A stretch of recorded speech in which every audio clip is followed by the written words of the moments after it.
Hello everyone, welcome to study stoma.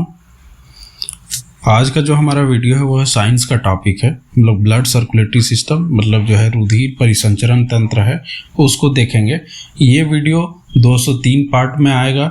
याद रखिए, जैसे जैसे क्वेश्चन पूरा एमसीक्यू फॉर्मेट में हम तो सारी चीज़ों को करते ही हैं, तो इसमें क्या है, जैसे जैसे क्वेश्चन में किसी टॉपिक का संदर्भ आएगा उसी के अनुसार मैं आपको उस टॉपिक के बारे में बताता भी जाऊंगा, तो आपको दिक्कत भी नहीं आएगी। ठीक है, और काफ़ी कुछ अलग भी है इसमें, है ना, और आगे और भी चीज़ें वो होती रहेंगी। अभी मैं एक चीज़ और आपको बताना चाहता हूँ। अभी इस महीने तक थोड़ा सा शेड्यूल मेरा थोड़ा बिजी है, इस कारण से क्या है कि रेगुलर वीडियो अपलोड नहीं हो पा रही है, लेकिन इस महीने के बाद से वीडियो रेगुलर आएंगी। ठीक है, वो हो जाएगा। इतना जान लीजिए, अगर आप जैसे सीजीएल का एग्ज़ाम देने जा रहे हैं, तो जैसे सीजीएल का अगर आपको एग्ज़ाम देना है तो याद रखिए इस महीने तो अक्टूबर में मतलब जो है वो एग्ज़ाम होने तो नहीं जा रहा है, क्योंकि अभी तक जैसी कंडीशन बनी हुई है वो तो मुश्किल लगता है कि एग्ज़ाम होगी। बाकी अभी जो है बीपीएससी का एग्ज़ाम होने वाली है 30 तारीख को, तो वो भी अगर आप बीपीएससी के स्टूडेंट हैं, बीपीएससी का अगर आप एग्ज़ाम देना चाहते हैं तो भी ये जो है सेशन आपके लिए बहुत ही महत्वपूर्ण होने वाला है। साथ ही अगर आप यूपी पीसीएस भी देना चाह रहे हैं तो याद रखिए, अगर कोई भी स्टेट पीसीएस तक अगर आप एग्ज़ाम देते हैं तो ये सेशन आपके लिए बेहतरीन होने वाला। बाकी एसएससी रेलवे वगैरह में तो इतना टफ जो है उतना लेवल तक क्वेश्चन नहीं जाता है, लेकिन मैंने थोड़ा सा इसको इजी टू हाई लेवल का रखा है क्वेश्चन को। ठीक है, तो पूरा आपको बहुत अच्छे से समझ में भी आएगा, मैं आपको बताऊंगा। थोड़ा सा मैंने इसमें इमेज का भी यूज़ किया है, जिससे आपको समझाने में या आपको समझने में जो है वो आसानी होगा। ठीक है, तो इसी के साथ मैं बता दूं, अगर आप इस लेक्चर की पीडीएफ चाहते हैं तो यहाँ पे टेलीग्राम का देखिए कि लिंक दिख रहा होगा, टेलीग्राम का लिंक दिख रहा होगा यहाँ पे, ये टेलीग्राम का लिंक है। यहाँ से टेलीग्राम लिंक से आप टेलीग्राम को ज्वाइन कर सकते हैं। यहाँ से आपको पीडीएफ और भी बहुत सारी चीज़ें जो है वो वहाँ पे मिलती रहेंगी। ठीक है, साथ ही अगर आप मुझे इंस्टाग्राम पे फॉलो करना चाहते हैं, इंस्टाग्राम पे, तो इंस्टाग्राम का ये लिंक है, यहाँ से इंस्टाग्राम से आप मेरे साथ जुड़ सकते हैं। यूट्यूब का ये लिंक है, साथ ही व्हाट्सअप पे भी आप मेरे साथ जुड़ सकते हैं और फेसबुक पे भी जुड़ सकते हैं।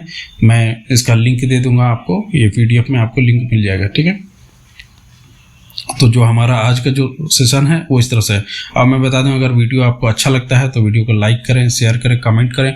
थोड़ी हो सकता है, देखिए पिछले वीडियो कुछ साइंस का भी सीरीज चल रहा है, साइंस का क्यूज वाला, तो एक क्वेश्चन शायद मेरे से मिस्टेक हुआ था, तो कभी ऐसा हो जाता है तो कमेंट में आप लिख दें। साथ ही अगर आप जो भी लेक्चर चल रहा है उन सब लेक्चर में अगर आपको आता है बहुत सारे क्वेश्चन, तो आपको क्वेश्चन जो है जो भी आता है अपने कितना आपका सही हुआ आप कमेंट में लिख सकते हैं। इससे आपका बहुत फायदा होगा, आपको पता चलेगा कि आपकी तैयारी कहाँ तक है। ठीक है, तो अब चैनल पे अगर आप नए हैं तो चैनल को सब्सक्राइब कर लिए। निश्चित याद रखिए कि यहाँ से आपको निश्चित ही सफलता मिलेगी। क्वेश्चन यहाँ जो भी आप पढ़ेंगे इससे बाहर नहीं जाएगा क्वेश्चन, क्योंकि क्वेश्चन का मैं प्रैक्टिस भी साथ में करवा रहा हूँ ना, ये भी बात है, थ्योरी के साथ क्वेश्चन का प्रैक्टिस भी मैं करवा रहा हूँ, तो आपको दिक्कत नहीं आएगी। ठीक है, तो चलिए लेक्चर का हम शुरुआत करते हैं। ठीक, What is term for process of blood cell destruction often due to diseases or toxin? तो इसका आंसर हो जाएगा hemolysis। चलिए देखिए, दूसरा जो है आपका ऑप्शन क्या है, हीमोस्टैटिस। हीमोस्टैटिस क्या देखिए, हीमोस्टैटिस, हीमो मतलब यहाँ पे स्टैटिस मतलब यह प्रिवेंट करना। ठीक है, तो कहने का मतलब जब मान लीजिए कि हमें कहीं चोट लग गया, कहीं कट गए हम, तो ब्लड क्लॉटिंग के लिए, है ना, ब्लड क्लॉट कर देना, ताकि जो है जो कटा हुआ चाहे चोट लगा हुआ भाग में ही जो हमारा ब्लड वेसल्स जो है हमारा है वो डैमेज ब्लड वेसल्स के अंदर ही हमारा ब्लड रहे। ठीक है, वो ब्लड जमने का प्रोसेस जो होता है उसी में हम लोग कहते हैं हीमोस्टैटिस। ठीक है, हीमोग्लोबिन सिंथेसिस तो समझ ही रहे हैं, है ना, हीमोग्लोबिन सिंथेसिस, हीमोग्लोबिन का बनना। चलिए नेक्स्ट क्वेश्चन देखिए, Which of the following is responsible for regulating the rate and rhythm of heartbeat? देखिए इनमें से कौन सा जो है हार्ट बीट का जो है रेट और रिदम को जो है उसको क्या करता है, रेगुलेट करता है। तो कौन सा करता है आपका sino atrial node. Sino atrial node जो होता है, ऐसे नॉड जो होता है वो क्या करता है, हमारा हार्ट रेट को और रिदम को क्या करता है, रेगुलेट करता है। और इसी के बदले में अगर साइनो आर्ट्रियल नॉड में अगर किसी का कोई प्रॉब्लम हो जाता है तो इसी के बदले क्या लगाते हैं हम लोग, पेस मेकर यूज करते हैं। पेस मेकर क्या है, आर्टिफिशियल साइनो आर्ट्रियल नॉड की तरह ही क्या करता है, काम करता है, लेकिन ये आर्टिफिशियली हम लोग लगाते हैं हार्ट में। ठीक है, चलिए, और ए बी नॉड याद रखिए। ए बी नॉड जो होता है आर्टरियो जो वेंट्रिकुलर नॉड जो होता है, ये क्या करता है हमारा, एक ये कनेक्ट करता है इलेक्ट्रिकल सिस्टम आर्ट्रिया और वेंट्रिकल के बीच में। आर्ट्रिया और वेंट्रिकल के बीच में क्या करता है, इलेक्ट्रिकल जो है वो कनेक्शन जो है बनाता है, इलेक्ट्रिकल सिस्टम बनाता है आर्ट्रिया और वेंट्रिकल के बीच में। और ये वेंट्रिकल के जो है कॉन्ट्रैक्शन में भी ये क्या करता है, जो है इसका हेल्प करता है वेंट्रिकल के कॉन्ट्रैक्शन में भी। ठीक है, देखिए नेक्स्ट देखिए, what is term for sudden blockage of blood vessels by a clot or other material potentially causing a heart attack or a stroke. देखिए उस टर्म को हम लोग क्या बोलते हैं, इसमें क्या होता है हमारा ब्लड वेसल्स जो है वो क्या होगा, उसमें सडन ब्लॉकेज आ जाएगा, अचानक से उसमें ब्लॉकेज आ जाएगा, मतलब वहाँ से ब्लड फ्लो करना बंद कर देगा। या तो मान लीजिए कोई ब्लड वहाँ पे जम जाए, क्लॉट हो जाए, या फिर ब्लड जम जाए, या फिर जो है और कुछ वहाँ पे जम जाए। ठीक है, तो उसके कारण क्या होता है हमारा हार्ट अटैक जो है वो चांसेस या फिर हार्ट स्ट्रोक आने जो है शुरू हो जाता है। तो उस कंडीशन को क्या कहते हैं, इम्बोलिज्म कहते हैं। इम्बोलिज्म मेडिकल टर्म में इसको कहते हैं इम्बोलिज्म। ठीक है, इम्बोलिज्म क्या कहते हैं मेडिकल टर्म में। ठीक है, तो हार्ट अटैक का स्ट्रोक आने का जो चांसेस जो होता है वो बढ़ जाता है। ब्लड फ्लो अगर जो है हमारा कम होगा, ब्लड फ्लो में अगर अवरोध उत्पन्न होने लगेगा तो उसको क्या कहते हैं, इम्बोलिज्म। ठीक है, इम्बोलिज्म। और यहाँ पे आइसेकेमिया यहाँ पे दिया हुआ है, यहाँ पे याद रखिए इसमें भी क्या होता है ना, पेन होता है चेस्ट में पेन होता है। यहाँ पे भी चेस्ट पेन में और जो है वो हमारे चेस्ट में पेन हो। थ्रोम्बोसिस में क्या होगा हमारा बताया है आपको मैंने कि क्या होगा, ब्लड क्लॉटिंग का जो है प्रोसेस शुरू होगा उसमें। ठीक है, एनोरिज्म है आपका, एनोरिज्म के बारे में भी मैंने आपको बता दिया। देखिए आइसोमिया, देखिए आइसेकेमिया जो है उसमें क्या है, आइसेकेमिया और इसी को आइसेमिया भी बोलते हैं। इसमें क्या होता है, रेस्ट्रिक्शन, देखिए कह रहा है is a restriction in blood supply to any tissue muscles group or organ of the body causing a shortage of oxygen. कहने का मतलब क्या है, ऑक्सीजन अगर कमी हो जाएगा, शॉर्टेज ऑफ ऑक्सीजन हो जाएगा तो उसमें क्या होगा, ब्लड सप्लाई जो है या फिर कोई टिश्यू में या मसल्स ग्रुप में, चाहे कोई भी बॉडी के ऑर्गन में जो है वो ब्लड फ्लो में जो है रुकावट आ जाएगा। तो उस कंडीशन को कहते हैं आइसेकेमिया। ठीक है, Which of the following chambers of heart pumps oxygen poor blood to the lungs? देखिए ऑक्सीजन पुअर कहने का मतलब है डीऑक्सीजनेटेड। यहीं से आपको क्वेश्चन जो है ना वो खेलेगा एग्जामिनर। ठीक है, तो यहाँ पे क्या बोल रहा है, oxygen poor blood to the lungs. कहने का मतलब क्या कह रहा है कि हार्ट का कौन सा चेम्बर जो है वो हमारा पंप करता है deoxygenated blood to the lungs को। तो कौन सा करेगा, मैंने आपको समझा भी दिया, राइट वेंट्रिकल क्या करता है हमारा, पंप करता है। ठीक है, to the lungs right ventricle के बाद ही ना जाता है, पल्मोनरी आर्टरी के थ्रू जो है हमारा लंग्स में जाता है। ठीक है, what is the name of condition characterized by an abnormally high number of RBC red blood cells leading to the thickened blood. देखिए कहने का मतलब बोल रहा है कि उस कंडीशन को क्या बोलते हैं, जब इसमें हमारा हाई नंबर ऑफ ब्लड जो आरबीसी हो जाएगा, जिसके कारण एबनॉर्मली हमारा हाई नंबर ऑफ आरबीसी होने लगेगा और उसके कारण क्या होगा, थिकेंड ब्लड होने लगेगा। आरबीसी ज़्यादा बढ़ने लगेगा तो ब्लड का जो है वो थिकेंड होने लगेगा। ठीक है, तो उस कंडीशन को क्या कहते हैं हम लोग, उस कंडीशन को याद रखिए क्या कहते हैं, पॉलीसाइथेमिया। पॉली मतलब हो गया मेनी, साइथेमिया मतलब यहाँ पे जो है आरबीसी का प्रोडक्शन जो है बहुत ज़्यादा होने लगेगा, तो इस कारण से यहाँ पे ठीक है पॉलीसाइथेमिया आंसर हो जाएगा। साथ ही याद रखिए एनीमिया के बारे में यहाँ पे याद रख लीजिए। एनीमिया में क्या होता है, मैंने आपको बताया कि ब्लड जो है वो कमी हो जाएगा। ठीक है, आयरन का कमी, इसीलिए तो एनीमिया जिसको हो जाता है उसको क्या कहते हैं, आयरन को गोली खिलाओ। थ्रोम्बोसाइटोपेनिया एक कंडीशन है जिसमें क्या होता है, प्लेटलेट का जो है लेवल, प्लेटलेट्स का जो लेवल है वो कम हो जाता है। प्लेटलेट्स का लेवल जो है कम हो जाएगा। प्लेटलेट्स क्या करता है, प्लेटलेट्स आपका ब्लड क्लॉटिंग में हेल्प करता है। ठीक है, ल्यूकेमिया किससे संबंधित है, ये यहाँ पर आपका जो है वो कैंसर से संबंधित है।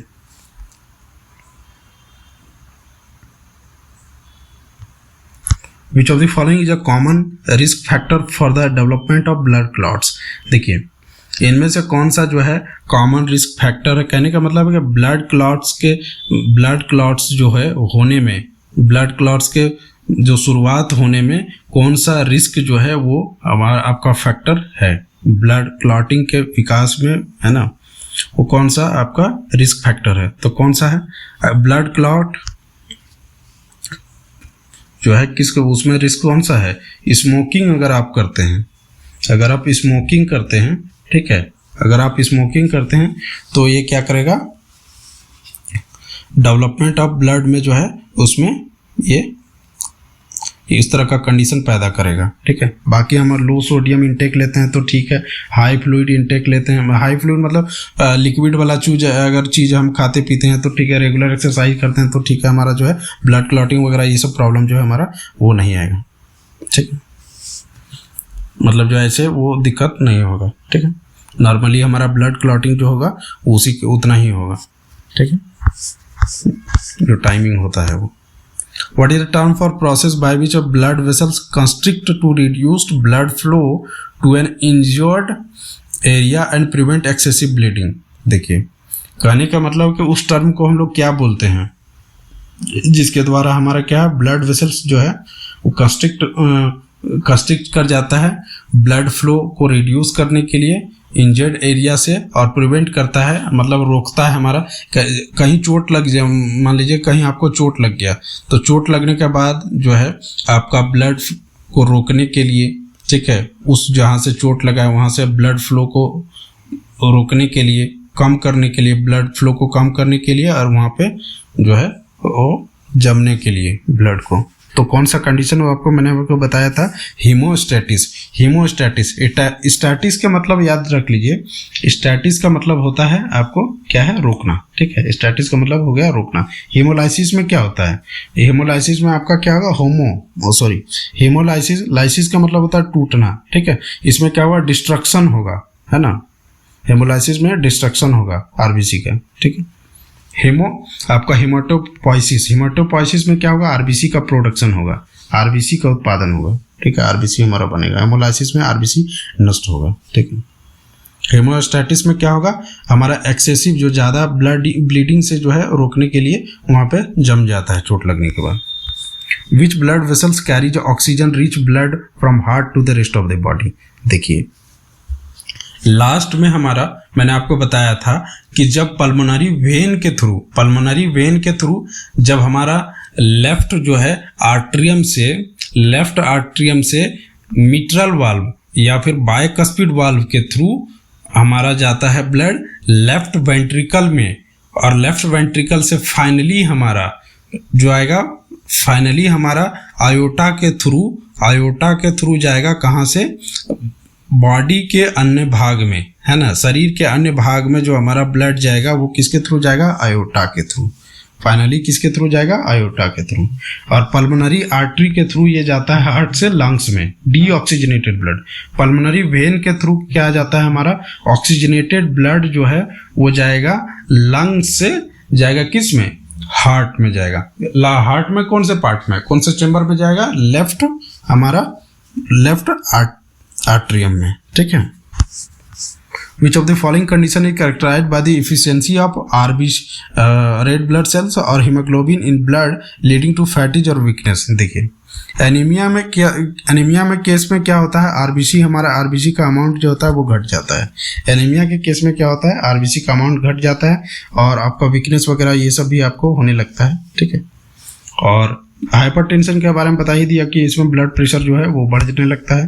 ल्यूकेमिया कैंसर से संबंधित है। पॉलीसाइथेमिया का मतलब होता है आरबीसी का प्रोडक्शन बहुत ज़्यादा हो रहा है, ठीक है, उसके कारण होगा क्या, आरबीसी जो है आपका वो थिकेंड होने लगेगा, ठीक है, मोटा होने लगेगा उसका फ्लूइड।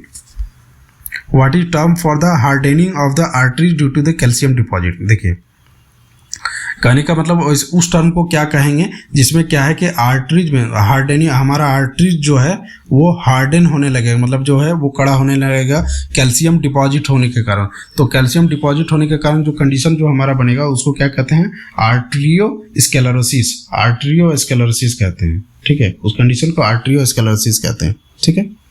और आपका एथेरोस्क्लेरोसिस में क्या होता है, इसमें एथेरोस्क्लेरोसिस में क्या होता है, मैंने आपको बताया कि फैट्स का डिपोजिशन आर्टरी वॉल में, और चाहे कोलेस्ट्रॉल का डिपोजिशन, चाहे और भी जो भी है, तो वो सब का डिपोजिशन जो होगा उसको कहते हैं एथेरोस्क्लेरोसिस। और आर्टरियोस्क्लेरोसिस में क्या होता है, कैल्शियम का डिपोजिशन होगा, जिसके कारण आर्टरी जो है हमारा हार्डनिंग होने लगेगा, उसको हार्ड होने लगेगा। Which of the following blood vessels connects arterioles to venules and is the site of nutrient and gas exchange with tissue? देखिए, कहने का मतलब इनमें से कौन सा वेसल्स जो है वो क्या करता है, कनेक्ट करता है आर्ट्रियोल्स को वेन्यूल्स से, और ये क्या है, न्यूट्रिएंट मतलब पोषक, जो हमारा जो न्यूट्रिएंट जो हमारा पोषण है, ठीक है, और जो गैस का एक्सचेंज करता है हमारा टिश्यू के साथ, ये करने में हेल्प करता है। तो इसको क्या कहते हैं, हमारा कैपिलरीज कहते हैं, कैपिलरीज, इसको कहते हैं कैपिलरीज, ठीक है। आर्टरी वेन तो करेगा नहीं, आर्टरी वेन तो कुछ और करता है, आर्टरी वेन तो वो हमारा जो है ऑक्सीजनेटेड ब्लड और डीऑक्सीजनेटेड ब्लड को लेकर के करता है, ठीक है। Which of the following hormones is released by an adrenal glands in response to stress, increasing heart rate and blood pressure? देखिए, इनमें से कौन सा हार्मोन जो है वो एड्रिनल ग्लैंड के द्वारा जो है रिलीज किया जाता है, निकलता है, किसके रिस्पॉन्स में? रिस्पॉन्स कहने का मतलब है कि जब हम स्ट्रेस फील करते हैं, है ना, जब हमारा हार्ट रेट बहुत ज़्यादा हो जाता है, हार्ट रेट का जो तेज़ी से हमारा हार्ट जो है तेज़ी से पंप करता है, ब्लड प्रेशर हाई में, तो उस कारण से जो है हमारा कौन सा हार्मोन जो है वो रिलीज होता है एड्रिनल ग्लैंड से? एपिनेफ्रिन हार्मोन, एपिनेफ्रिन, इसको एड्रिनलिन हार्मोन भी बोलते हैं।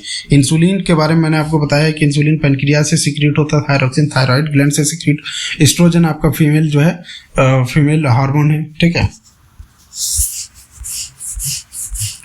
What is the term for the process of blood clot dissolution? देखिए, ब्लड क्लॉट का डिजोल्यूशन कहने का मतलब है जो ब्लड क्लॉट जो होना है वो नहीं होगा, उस टर्म के प्रोसेस को, उसमें क्या होगा, ब्लड क्लॉट जो है उसमें वो दिक्कत आने लगेगी, तो उस टर्म को क्या बोलेंगे? फिब्रिनोलाइसिस मतलब फिब्रिन क्या है? फिब्रिनोजन एक क्या था आपका जो है ब्लड क्लॉटिंग फैक्टर था। अब यही फिब्रिनोजिन ही टूटने लगेगा तो क्या ब्लड क्लॉट होगा? नहीं होगा, कभी भी नहीं होगा, ठीक है। ये आपको बता ही दिया मैंने। यहाँ पे आपका क्या है, हिमेटोपोइसिस में क्या है, आरबीसी का प्रोडक्शन होता है, ठीक है। हीमोस्टैटिस में क्या होता है, ब्लड क्लॉटिंग का प्रोसेस शुरू होता है। हेमोलाइसिस में क्या होगा, आरबीसी का डिस्ट्रक्शन होगा, आरबीसी हमारा डाउन होने लगेगा, आरबीसी हमारा नष्ट होने लगेगा। अब फिब्रिनोलाइसिस मतलब क्या हो जाएगा, फिब्रिनोजिन का टूटना हो जाएगा, उसके कारण क्या होगा, ब्लड क्लॉटिंग हमारा नहीं होगा, ठीक है। चलिए, which of the following factor can contribute to the development of high blood pressure मतलब हाइपरटेंशन, ठीक है। तो हाई ब्लड प्रेशर हमारा किस जो है कौन सा फैक्टर के कारण हमारा जो है हाई ब्लड प्रेशर होगा? तो याद रखिए, इनमें से कौन सा रहेगा? आंसर हमारा लो सोडियम। अगर हम सोडियम को कम मात्रा में लेते हैं तो कोई दिक्कत नहीं है, ठीक है। रेगुलर एक्सरसाइज करते हैं तो कोई दिक्कत नहीं है। एडिक्वेट स्लीप हम लोग जो है नियमित रूप से अगर सो रहे हैं तो दिक्कत नहीं है। स्ट्रेस अगर हमारा फील कर रहे हैं, स्ट्रेस बहुत ज़्यादा हम ले रहे हैं तो हमारा ये क्या है, बीपी का एक बहुत बड़ा कारण है। इसीलिए आप पढ़ाई अच्छे से करिए, स्ट्रेस मत फील करिए, बहुत अच्छे से पढ़िए, आप प्रैक्टिस करिए, क्वेश्चन को लगाइए, क्वेश्चन को देखिए कहाँ से क्वेश्चन आ रहा है, कहाँ से क्या सवाल पूछ रहे हैं, और जितना से जितना प्रैक्टिस करिएगा उतना सफलता तभी आपको मिलेगी, ठीक है। चलिए नेक्स्ट क्वेश्चन देखते हैं। What is the main function of the heart in the circulatory system? देखिए, सर्कुलेटरी परिसंचरण तंत्र में जो है हार्ट का, हृदय का हमारा मेन फंक्शन क्या होता है? हार्ट का मेन फंक्शन होता क्या है, ये सीधा बात समझिए। Pumping of blood through out the body. ये क्या करता है, ब्लड को हमारा जो है पंप करता है ना, यही इसका मेन फंक्शन होता है हार्ट का, ब्लड को पंप करना, ठीक है। पूरे शरीर से ब्लड लाता है और पूरे शरीर में फिर ब्लड भेज देता है। Which blood vessels carry oxygenated blood away from the heart to various parts of the body? देखिए, इनमें से कौन सा ब्लड वेसल्स जो है ब्लड को हमारा क्या करता है, अवे फ्रॉम द हार्ट से ले जाता है बॉडी के अन्य भाग में। तो कौन सा पार्ट ले जाता है बॉडी के अन्य भाग में हमारा, क्या कौन सा ले जाएगा? देखिए, कौन सा ऑक्सीजनेटेड ब्लड को कौन सा ले जाएगा? यहाँ पे आर्टरीज नहीं होगा, यहाँ पे याद रखिएगा आयोटा लेके जाता है ना, आयोटा लेके जाता है, आयोटा लेके जाता है। आयोटा के थ्रू फाइनली जो है हमारा वो बाहर निकलता है ऑक्सीजनेटेड ब्लड, ठीक है, आयोटा के थ्रू। चलिए नेक्स्ट क्वेश्चन देखिए, which of the following is not a major component of blood. देखिए इनमें से कौन सा जो है ब्लड का मेजर कंपोनेंट नहीं है। तो याद रखिए क्या है, प्लाज्मा तो है, प्लाज्मा 65% ब्लड का होता है भाई, ठीक है, 65% जो है ब्लड का होता है प्लाज्मा हमारा, 30% 35% तो हमारा होता है ब्लड कॉर्पसल्स, मतलब आरबीसी, डब्ल्यूबीसी और अपना प्लेटलेट्स, ठीक है। तो डब्ल्यूबीसी आरबीसी क्या करता है हमारा, क्या करता है एक्सचेंज ऑफ गैसेस, मतलब O2 और CO2 का क्या करेगा, एक्सचेंज करेगा, ठीक है। और डब्ल्यूबीसी हमारा क्या करेगा, फाइट करेगा हमारे इन्फेक्शन से। वो कार्टिलेज हमारा क्या है, तो कार्टिलेज आंसर हो जाएगा। कार्टिलेज क्या है हमारा, वो ब्लड का कंपोनेंट नहीं है। कार्टिलेज मतलब मेजर जो है। What is the liquid component of blood that makes up the largest portion of its volume. देखिए इनमें से कौन सा जो है ब्लड का कंपोनेंट है, लिक्विड कंपोनेंट है, जो हमारा ब्लड कंपोनेंट का मतलब ब्लड का जो है वो मैक्सिमम जो वॉल्यूम उसी के जो है वही ऑक्यूपाई किया हुआ रहता है। मैक्सिमम वॉल्यूम जो है वो मैक्सिमम जो आयतन है उसी का रहता है। मैक्सिमम आयतन किस सबसे ज़्यादा कौन सा होता है ब्लड में, प्लाज्मा होता है 65%, टोटल का 65% जो होता है प्लाज्मा होता है, ठीक है। बाकी ये सब तो हमारा 35% में रहता है ना, ठीक है। विच चैम्बर ऑफ हार्ट, देखिए which chamber of the heart pumps oxygenated blood to the rest of the body. देखिए इनमें से कौन सा हार्ट का जो चैम्बर है वो क्या करता है, ऑक्सीजनेटेड ब्लड को क्या करता है बॉडी के अन्य भाग में वो क्या करता है हमारा पहुंचाता है। तो कौन सा करता है हमारा left ventricle. Finally left ventricle से निकलता है आयोटा के थ्रू और वो बाहर निकल जाता है, बॉडी के अन्य भागों तक पहुंचता है। Which blood type is consider the universal donor. देखिए इनमें से कौन सा जो है किसे कहा जाता है यूनिवर्सल डोनर। मैंने आपको पिछले अभी जो है पहले क्वेश्चन हुआ था उसमें भी बताया था, यूनिवर्सल डोनर कहा जाता है किसको, ओ ब्लड ग्रुप वाले को कहते हैं। और AB वाले को क्या कहते हैं, यूनिवर्सल रिसिप्टेंट्स, मतलब ये किसी का भी ब्लड को जो है वो रिसीव कर सकता है AB वाले, और O ब्लड ग्रुप वाले जो है किसी को भी दे सकता है, ठीक है। Which of the following blood vessels carries a deoxygenated blood from the body back to the heart। देखिए इनमें से कौन सा ब्लड वेसल्स है जो क्या करता है, डीऑक्सीजनेटेड जो ब्लड है उसको क्या करता है body back to the heart में जो है हमारा वापस लाता है। तो हार्ट से हमारा वापस बॉडी में और जगह जो है वो लंग्स में लेके जाता है, ठीक है, डीऑक्सीजनेटेड ब्लड को। तो कौन लेके जाता है हमारा, पल्मोनरी आर्टरी जो है वो क्या करता है डीऑक्सीजनेटेड ब्लड को क्या करते हैं हार्ट से लंग्स में लेके जाता है, ठीक है। और पल्मोनरी आर्टरी में जाता किससे है, पल्मोनरी आर्टरी में जाता है राइट वेंट्रिकल से जाता है, ठीक है, राइट वेंट्रिकल से। Which of the following is responsible for initiating the heart rate in the heart's electrical conduction system। देखिए इनमें से कौन सा जो है हार्ट रेट को इलेक्ट्रिकल मतलब कहने का मतलब है कि हार्ट बीट जो है इनिशिएट करता है हार्ट इलेक्ट्रिकल कंडक्शन सिस्टम में, ठीक है। तो इसमें कौन सा हो जाएगा हमारा आंसर, साइनो आर्टेरियल नोड। यही तो इलेक्ट्रिकल सिस्टम मतलब जो रेट और रिदम को रेगुलेट कौन करता है, साइनो आर्टेरियल नोड ऐसे नोड करता है। और ऐसे नोड ही जो है यहाँ पे तो आंसर क्या हो जाएगा, आंसर हो जाएगा अपना साइनो आर्टेरियल नोड, ठीक है, ये हो जाएगा करेक्ट आंसर। और आर्टियो वेंट्रिकुलर सिस्टम नोड क्या करता है, ये क्या करता है, ये आपका क्या करेगा आर्टियम और वेंट्रिकल के बीच में क्या करेगा, ये कनेक्शन जो है इलेक्ट्रिकल कनेक्शन जो है वो बनाएगा, इलेक्ट्रिकल सिस्टम बनाएगा, ठीक है, कनेक्ट करेगा। और क्या करेगा, कॉन्ट्रैक्शन ऑफ वेंट्रिकल में हेल्प करेगा। और साइनो आर्टेरियल नोड, यहाँ पे देखिए साइनो आर्टेरियल नोड के बारे में भी मैंने आपको बता दिया कि साइनो आर्टेरियल नोड में अगर प्रॉब्लम हो जाता है तो उसी की जगह पे पेस मेकर लगाया जाता है। ये एक आर्टिफिशियल इक्विपमेंट होता है जो हमारा क्या करता है, रेगुलेट करता है हार्ट के फंक्शन को, ठीक है। What is the average life span of RBC, ठीक है, RBC in the human body, यहीं पे याद रखिए, ठीक है, यहीं पे आप याद रखिए कि जो है आपको ये इसका कितना हो जाएगा, नॉर्मल आरबीसी का कितना है 120 दिन, 120 दिन जो है नॉर्मल हो जाता है किसका, आरबीसी का 120 दिन। और दूसरा हो गया 3 से 7 दिन दिया हुआ है, 3 to 7 days दिया हुआ है, वो किसका होता है, प्लेटलेट्स का, प्लेटलेट्स का, ठीक है। 3 to 4 डेज, 3 to 4 डेज किसका होगा, WBC का, ठीक है। 365 दिन तो किसी का नहीं होता है। Which type of blood vessels have the thinnest wall allowing the exchange of nutrients and gases with the tissue? देखिए इनमें से जो है कौन सा ब्लड वेसल्स जो होता है जिसका वॉल जो दीवार होता है जो वो होता है पतला, सबसे पतला होता है, और जिसके थ्रू क्या होता है हमारा न्यूट्रिएंट जो पोषक है, जो पोषण है हमारा, जो पोषक है वो क्या होगा, वो एक्सचेंज होगा, वो हमारा जाएगा, गैसेस जाएगा, ठीक है। तो उस टिश्यू को क्या बोलते हैं हम लोग, क्या बोलते हैं, कैपिलरीज। कैपिलरीज बहुत पतला होता है, ठीक है, इसी के थ्रू जाता है हमारा न्यूट्रिएंट्स, गैसेस, ठीक है। What is the medical term for heart attack? देखिए मेडिकल टर्म हार्ट अटैक तो हम लोग बोल देते हैं कि जनरल भाषा में, ठीक है, हार्ट अटैक है, हार्ट अटैक हो गया उसको। तो हार्ट अटैक को जनरली क्या मेडिकल टर्म में बोलते हैं, क्या उसको मायोकार्डियल इन्फार्क्शन बोलते हैं, मायोकार्डियल इन्फार्क्शन, ठीक है। एंजिना पेक्टोरिस के बारे में बताया मैंने आपको, इसमें क्या होता है, चेस्ट पेन होता है, मेडिकल टर्म में इसको बोलते हैं, चेस्ट पेन को क्या बोलते हैं हम लोग, चेस्ट पेन जो होता है एंजिना पेक्टोरिस, ठीक है।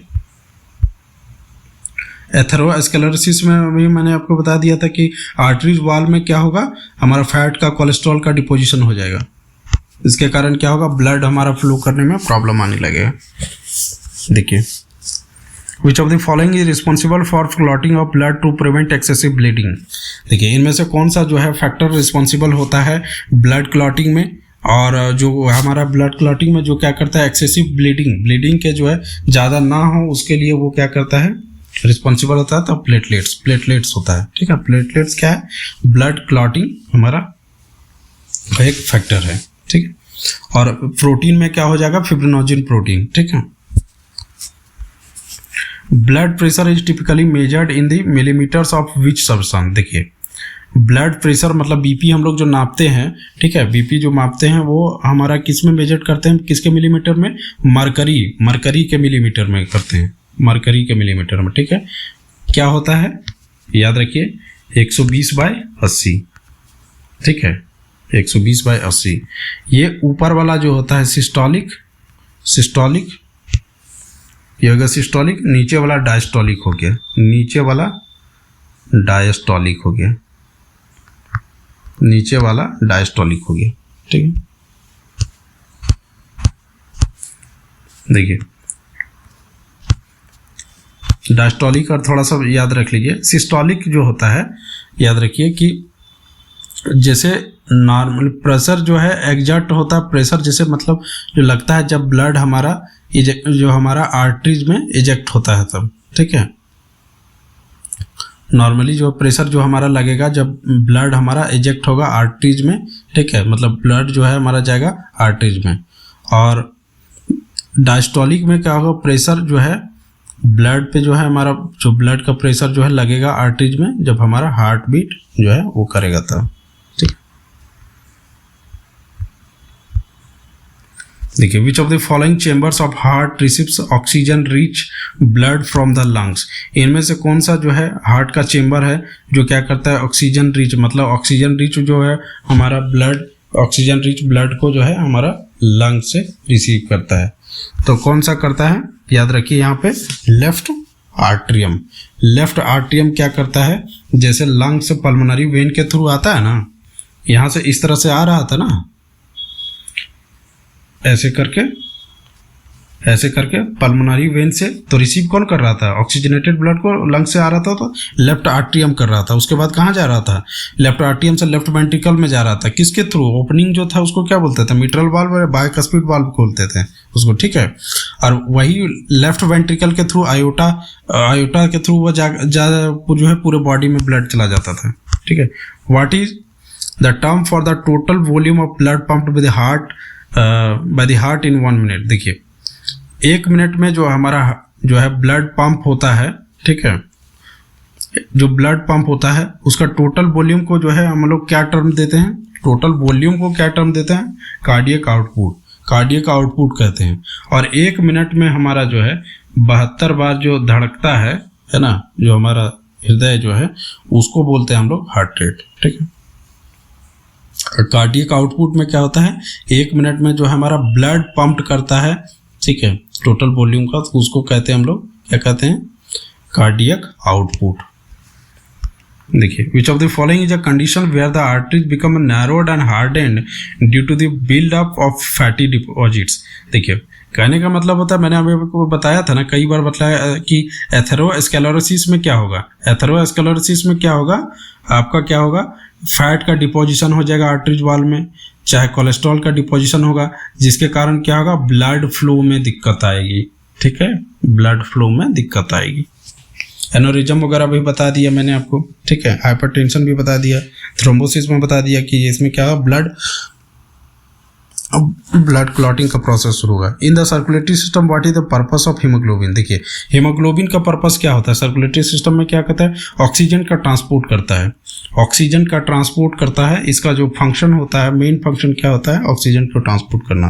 ठीक है, क्लॉटिंग ऑफ ब्लड, ये किसके लिए होता है, प्लेटलेट्स वाला, फाइटिंग इन्फेक्शन WBC हो जाएगा, पंपिंग ब्लड हार्ट के लिए हो जाएगा। Which blood type is considered universal donor. देखिए, यूनिवर्सल डोनर के बारे में है तो ओ ब्लड ग्रुप वाले जो होंगे, ओ ब्लड ग्रुप वाले जो होंगे वो क्या होंगे, यूनिवर्सल डोनर। AB वाले जो होंगे वो क्या होंगे, यूनिवर्सल एक्सेप्टर बोलेंगे उसको। The sound of heart beat heard through a stethoscope is primarily due to the closing of which heart valve. देखिए, ये शानदार क्वेश्चन है, पूछने का एग्जाम में पूछ सकता है, थोड़ा सा अगर हाई लेवल स्टेट पीसीएस वगैरह में पूछेगा।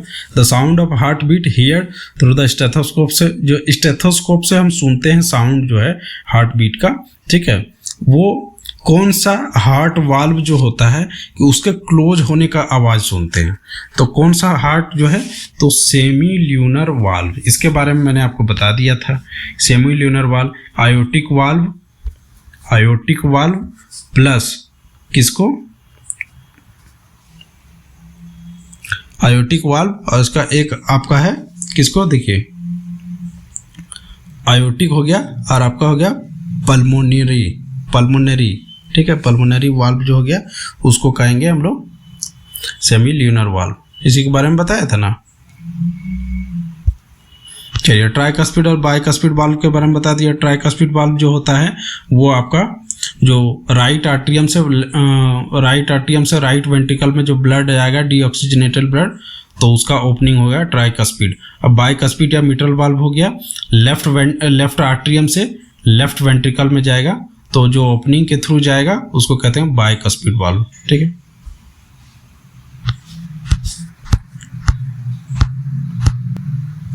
देखिए, semi lunar valve, pulmonary valve और आयोटिक वाल्व को कह देते हैं हम लोग क्या कह देते हैं इसको। देखिए, यहीं पे मैंने आपको बताया ना, आयोटिक वाल्व यहाँ होता है और ये हो गया पल्मोनरी वाल्व। ठीक है, यही हो गया। ये सब सारा कुछ आपको PDF में मिल जाएगा, टेंशन मत लीजिए। विच of the following is a hormone that regulates blood sugar.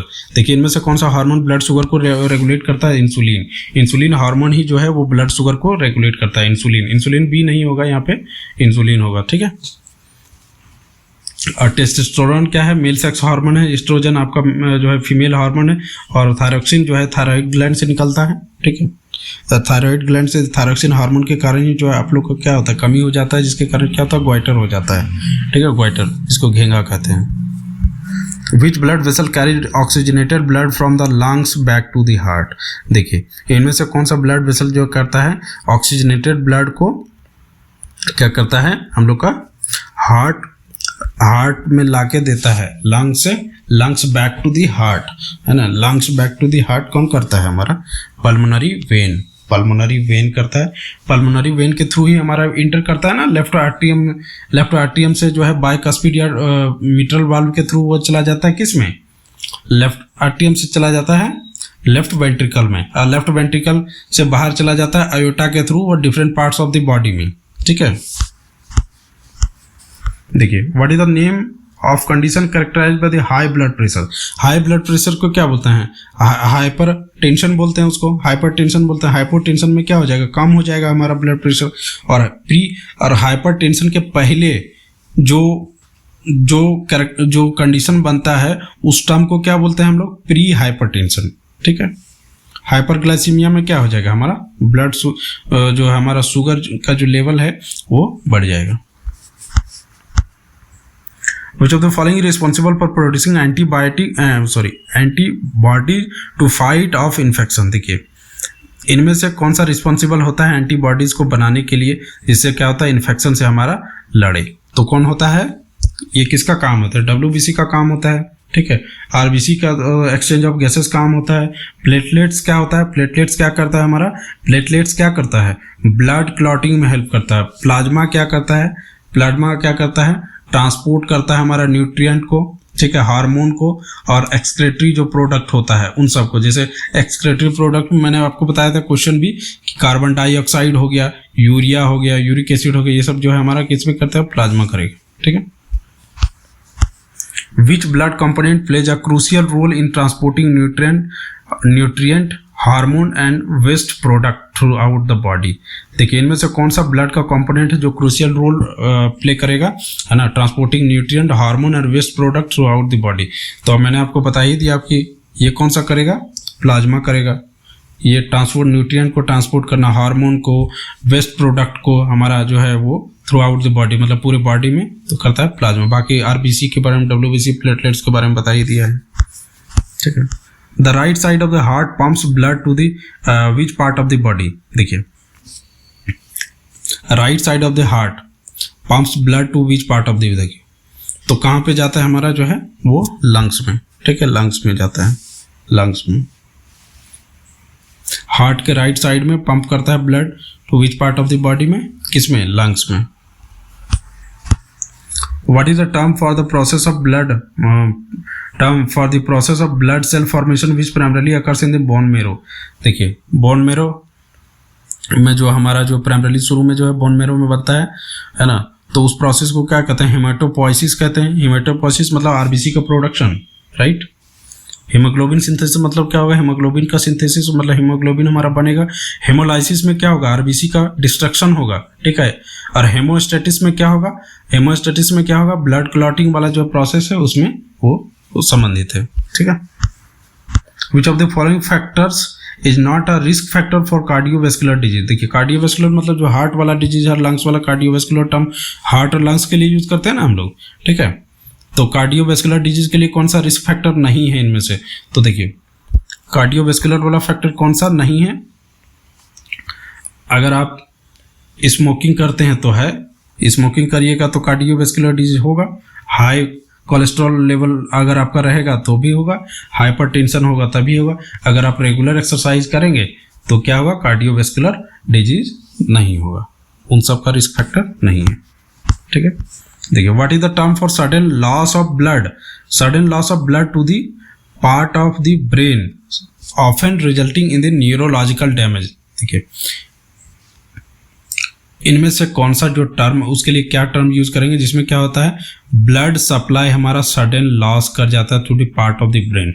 Brain से, ब्रेन जो है, ब्रेन के भाग में जो है ब्लड सप्लाई हमारा अचानक से क्या हो जाता है, बंद हो जाता है, चाहे लॉस कर जाता है, तो उसके न्यूरोलॉजिकल जो डैमेज होगा उसको क्या कहें, उसी को कहते हैं स्ट्रोक पड़ना।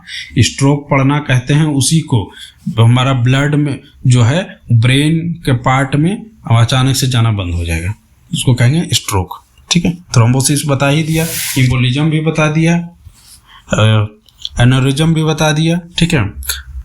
और मैं बता दूं कि अगर आपने प्रीवियस लेक्चर नहीं दिखा है, प्रीवियस लेक्चर, तो आप प्रीवियस लेक्चर को जाके देखिए, बहुत ही ज़्यादा आपको वहाँ से क्वेश्चन मिलेंगे, क्वेश्चन आपको छापेंगे वैसे के वैसे ही पेपर में। अगर आपको एग्जाम को पास करना है तो पूरा सीरीज देखिए, उसको बहुत ज़्यादा फायदेमंद होने वाला है, ठीक है। और अगर आप झारखंड के स्टूडेंट हो तो झारखंड स्पेशल वाली क्लास भी हुई है, उसको भी देख सकते हैं। धीरे धीरे और भी क्लासेस होंगी, उसमें और भी सब्जेक्ट की क्लासेस होंगी अगले मंथ से, ठीक है। देखिए नेक्स्ट क्वेश्चन कौन सा है, which blood vessels carries deoxygenated blood from the body to the heart right atrium, ठीक है। तो इनमें से कौन सा ब्लड वेसल्स है जो डीऑक्सीजनेटेड ब्लड को कैरी करता है from the body to the heart का राइट आर्टरियम में। तो राइट आर्टरियम, हार्ट के राइट आर्टरियम में पहुंचाने, बॉडी के अन्य भाग से, है ना, ब्लड को कलेक्ट करेगा, डीऑक्सीजनेटेड ब्लड को, और वो हार्ट के राइट आर्टरियम में पहुंचाएगा। तो ये कौन करता है, सुपीरियर वेना कावा। मैंने आपको बताया था जब फिगर के बारे में जब बता रहा था तब, ठीक है। आयोटा क्या करता है, आयोटा के बारे में याद रखिए। आयोटा क्या करता है, ऑक्सीजनेटेड ब्लड को क्या करता है, हमारा ऑक्सीजनेटेड ब्लड को ये क्या करेगा, बॉडी के अदर पार्ट्स में भेजेगा। पल्मोनरी आर्टरी क्या है हमारा, पल्मोनरी आर्टरी जो है वो लेके जाएगा ब्लड को कहाँ, ब्लड को लेके जाएगा, डीऑक्सीजनेटेड ब्लड को लेके जाएगा लंग्स में, ठीक है। पल्मोनरी वेन जो है इसके थ्रू आएगा हमारा ऑक्सीजनेटेड ब्लड, किस में, लेफ्ट आर्ट्रियम में, ठीक है। सुपीरियर वेना का बता ही दिया। देखिए, in the circulatory system what is the function of lymphatic system, मैंने आपको ये क्वेश्चन भी करवा दिया है। सर्कुलेटरी सिस्टम में लिम्फेटिक सिस्टम का क्या होता है, फंक्शन क्या होता है, वो क्या करता है, इम्यून डिफेंस और जो है फ्लूइड बैलेंस को, immune defence and fluid balance को ये बनाए रखता है, ठीक है। तो इसका करेक्ट ऑप्शन ये हो जाएगा। बाकी ये आपको जो है इसमें तो है ही, मिल जाएगा, ये फिगर आपको रहेगा उसमें, ठीक है, पीडीएफ में, आप वहाँ से देख लीजिएगा। और मैं बता दूं कि अगर इसी तरह के लेक्चर अगर आप देखना चाहते हैं, है ना, इसी तरह के आप कंसेप्चुअल एमसीक्यूज देखना चाहते हैं, देखिए पढ़ना काफ़ी नहीं है ना, अब उसको मैं एमसीक्यू कॉन्सेप्ट के साथ एमसीक्यू इसलिए कराता हूँ ताकि आपका प्रैक्टिस भी यहीं हो जाए, आपको बहुत ज़्यादा इसके बाद प्रैक्टिस करने की ज़रूरत नहीं पड़े, ठीक है। थोड़ा सा प्रैक्टिस करिएगा, ज़्यादा नहीं, उससे आपका काम बन जाएगा, याद रखिए।